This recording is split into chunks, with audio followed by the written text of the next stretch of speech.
Bonjour, bonjour. Alors aujourd'hui, on va parler du Poto, un étrange projet, une étrange crypto lancée par Serena Luna. Bon, j'ai appris ça hier parce que j'étais en train de regarder le live de Calex. Live, bon, il n'y a rien à dire, hein. Toujours très bien. Non, moi j'aime bien. Mais bon, c'est les intervenants, il y en a qui tiennent quand même une couche. Ce qui était bien, c'est qu'il y avait un investisseur du Zincoin qui ne savait pas ce qu'était qu'une plateforme d'échange. Je trouve ça très étrange, mais pourquoi pas? Bah, le problème, c'est que c'est un peu débordé. Je crois sur 6 heures de live, ils ont dû parler 5 heures sur le Zine. Bon, sur le Zine, arrêtez, c'est bon. On sait ce que c'est. On sait que tout le monde, la position de tout le monde. Maintenant, on va parler des nouveaux projets crypto qui se lancent, notamment. Bon, alors après, ouais, suite au Zine, il faut dire, il y a eu quoi? Il y a eu. C'est venu Cestrel? Cestrel. Après, il y a eu la crypto de la BCE. Enfin, pas de la BCE. Ouais, je crois que c'est la BCE qui veut lancer la crypto. Et puis maintenant, on a le poteau. Là, tout va très vite. Là, j'ai regardé ce matin une vidéo de Jim où il parlait lui aussi. Ça rejoignait mon sentiment que tout le monde va s'y mettre. Tout le monde est en train de regarder à peu près comment ça se machine. Du coup, bah, vaut mieux s'y intéresser. Ouais, donc j'étais en train de parler du live de l'hier que j'ai regardé, bon, qui s'est terminé à 3 heures du mat, donc là je suis pas un peu frais, c'est toujours les grèves. Donc, on va rester à la maison, on va se cultiver un peu, hein, pour préparer la crise à venir. Ah oui, des intervenants étranges, notamment un qui aura investi des grosses sommes, hein, chose, chose qu'il faut pas faire, bien sûr. Et oui, quelqu'un, je sais pas, de souvenir qui aurait acheté à l'époque de l'or. Donc très bien, on peut crier au génie, hein, le genre de personne qui veut vraiment se débancariser, ou même mettre une petite partie en or, histoire de, en cas de crise, avoir quelque chose. Mais le truc con qu'il a fait derrière, c'est qu'il a tout vendu pour acheter du zine. Alors soit le truc c'est complètement faux, enfin ça a l'air pas très crédible, ou le gars complètement con quoi, au final. Mais en tout cas, c'est des intervenants assez... Bon, on se marre bien, mais bon, je voulais en apprendre un peu plus sur le poteau. Heureusement que dans la dernière heure, il en a parlé, hein, parce que sinon j'allais pas être très au courant de ce qui se passe.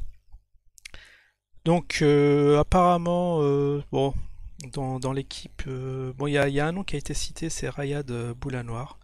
C'est vrai, bon, qu'à l'époque, moi je savais pas que c'était lui parce qu'à l'époque, oui, il y avait un projet comme ça pour les gens qui étaient interdits bancaires ou qui voulaient pas ouvrir de compte en banque. Il y avait la possibilité, je sais plus, d'acheter ça dans des bureaux de tabac, des sortes de cartes. Enfin, j'ai pas trop suivi l'affaire, mais bon, c'était un peu, bon, de prime abord assez grotesque, mais au final, le truc, ça a marché. C'était en 2010, hein, cette histoire-là. C'était le No Bank, qui a un projet très bien, mais qu'au final, après, moi, je viens de voir ça que ça a été racheté par la BNP, la société. Ouais, bon, comme quoi, hein, comme quoi, il y a des projets qui au départ ont de l'avenir, mais qui tournent mal. Mais bon, pas si mal pour les créateurs, hein, parce qu'apparemment ça a été vendu des millions. Sinon, qu'est-ce que je voulais dire? Ah oui, ah oui. Ah, là, je viens de voir que un peu choqué, il y a 77 dislikes là sur ma dernière vidéo sur le Zine. Euh, Ah, vous faites fort, hein. Mais à chaque fois, on dirait qu'il y en a 3 fois plus. C'est hallucinant. Alors c'était quoi déjà? Ah ouais, un recadrage des trolls. Ouais, bon, c'est vrai qu'on pouvait s'attendre à un retour explosif des trolls, à une recrudescence des trolls avec une vidéo comme ça, mais bon, c'était vraiment pour montrer mon sentiment envers nos amis trolls. Bon, je crois que on en a assez parlé. Fin du débat. Du coup, là, on était parti, voilà, on était parti sur le. Alors sur le poteau, je vais vous lire le teaser, hein, source France Ouest, pour ceux qui veulent regarder. Cyril Hanouna présente son nouveau projet solidaire baptisé Mon ami poteau. Déjà le nom, c'est marrant. Changement de concept pour la Banque du Cœur, jugé irréalisable. Le grand projet caritatif de Cyril Hanouna sera remplacé par une nouvelle Initiative solidaire, mon ami Poto, mercredi 18 décembre, l'animateur de TPNP a détaillé les contours de son nouveau projet philanthropique dont le lancement est prévu pour le premier trimestre 2020. Bon, je vous laisserai lire la suite pour ceux qui veulent s'y intéresser. Mais c'est vrai qu'il y avait un intervenant hier qui disait que il était dans l'usine, mais le poteau il veut pas en entendre parler. Alors moi je pense que je vais m'y intéresser parce que histoire de diversification, hein, bien évidemment, il faut s'intéresser un peu à tout et ça mange pas de pain d'investir 5-10 € dedans. Maintenant je suis plus frileux hein, après avoir bah, après le zine, il y en a bon, il y en a tout le monde qui dit enfin dans les lives, il y en a beaucoup qui ont dit que c'était mort, mais moi, j'ai pour espoir que IDAX se relance, mais j'en parlerai la prochaine fois. Là, on va plus se concentrer sur le poteau.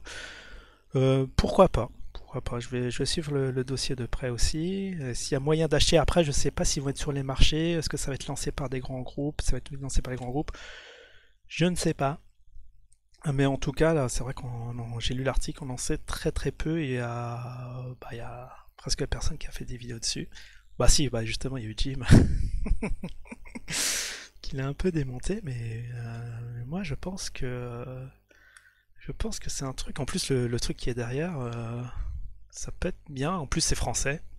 Ce qui est bien, ça fait parler de la crypto, etc. Mais donc, affaire à suivre, hein. Sinon, j'ai rien d'autre à rajouter. Sinon, oui, j'avais trouvé sur Amazon, voilà un bouquin. Donc voilà, un bouquin d'économie que j'avais lu à l'époque, hein, qui s'appelle Économie au concours des grandes écoles. Bon, il doit traîner chez moi, il faudrait que je le retrouve. Parce que ça explique un peu. Bah, ça explique l'économie, hein, là, il y a de la micro, de la macro, ça parle des crises, de la monnaie, etc. Très très bon. Bah, ça je peux vous le conseiller les yeux fermés si vous voulez avoir un peu des bases d'économie. Ça se lit assez rapidement. Je sais pas combien de temps je l'avais lu, mais ça se laisse lire. Euh, on va parler aussi. Ah oui, bah le fait, il y a Christine Lagarde qui est au FMI parce que. Non, à la BCE. Elle était au BFMI, elle est passée à la BCE parce que il y en a qui croient pas que la crise va arriver, qui sont un peu foutus de la gueule de Pierre Jovanovic. Moi j'aime bien. Bien, à l'époque je le suivais sur la radio ici et maintenant. Maintenant je le suis sur internet, hein. Très très bon, mais c'est vrai que ça fait 10 ans. 10 ans qu'ils nous annoncent la crise et il y en a qui râlent parce qu'ils voient rien venir. Et pourtant, il y a beaucoup de signes qui sont sous nos yeux, hein. Euh, Bah, notamment, ouais, bah, la nomination de Christine Lagarde, c'est assez inquiétant parce que bon, il y en a qui disent que Dieudonné, bon, là où il y a des projets où il y a Dieudonné, bah, ils veulent pas, ils se barrent en courant. Notamment, bah, l'assurance, tout ça, j'ai pas, je m'y connais pas trop, donc je vais pas en parler. Arnaque par arnaque, machin, bon. En tout cas, si c'est des escroqueries, le gars doit être derrière les barreaux, ce qui n'est pas le cas, donc voilà, posez-vous la question. Mais Christine Lagarde, elle mériterait de faire partie des 4 alliés de l'Apocalypse, parce que là où elle passe, ça se passe mal. Alors, elle était à l'époque, ouais, dans l'historique, c'était la ministre de l'économie, en 2007, sous l'ère Sarkozy. Après, elle a rejoint. Bah, elle a remplacé justement Strauss-Kahn, qui était directeur du FMI. Elle est restée bah, de 2011 jusqu'à maintenant. Là, bah, elle vient de démissionner justement pour venir à la BCI. Elle est en train de donner des petites leçons. Donc, allez voir ouais, la vidéo de Dieudonné. Il en parle mieux que moi. C'est assez marrant, mais réel. Donc, pour ceux qui veulent, ouais, petit mot pour ceux qui ne voient pas la crise arriver, c'est que c'est vrai que bon les cycles en moyenne, c'est moi je dirais 5 ans de hausse et 2 ans de crise. Par exemple la dernière c'était subprime, c'était 2009 2011 et avant 2009 ouais ça devait être 2003 2002 2003 jusqu'à 2007 la petite hausse continue. Donc actuellement, on est en fin de cycle, donc tout se prépare à se retourner. Là, on est en fin d'année. Bon, déjà, on voyait à la fin de l'année où il y a eu un mini crash, hein. Bah, un petit crash, c'est quand il y a moins de 10% sur, sur tes actifs. Mais on était passé à 2 dollars catastrophe. Mais bon, cette année a été bonne, hein, sur les marchés financiers. Mais tout porte à croire que ça approche. Peut-être 2000. De toute façon, personne n'a la date en 2020. 2020, ça sonnerait bien. Moi, je dirais dans les. Il devrait se passer quelque chose entre 2020 et 2025. On va se laisser un peu de marge, hein, pour pas dire que s'il se passait en 2020, on dit ouais, t'as vu, en 2020, il n'y a rien eu. Donc méfiez-vous. Essayez, voilà, de vous diversifier, d'acheter un peu de crypto par-ci, un peu d'or physique, d'argent par-là.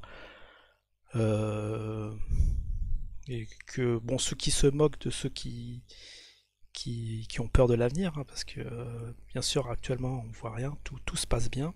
Bah, notamment, là, c'est les fêtes. Bon, les fêtes un peu perturbées toujours par ces petites grèves. Alors, je comprends pas si elles vont se poursuivre, puisqu'apparemment, ça a été signé, les accords ont été signés.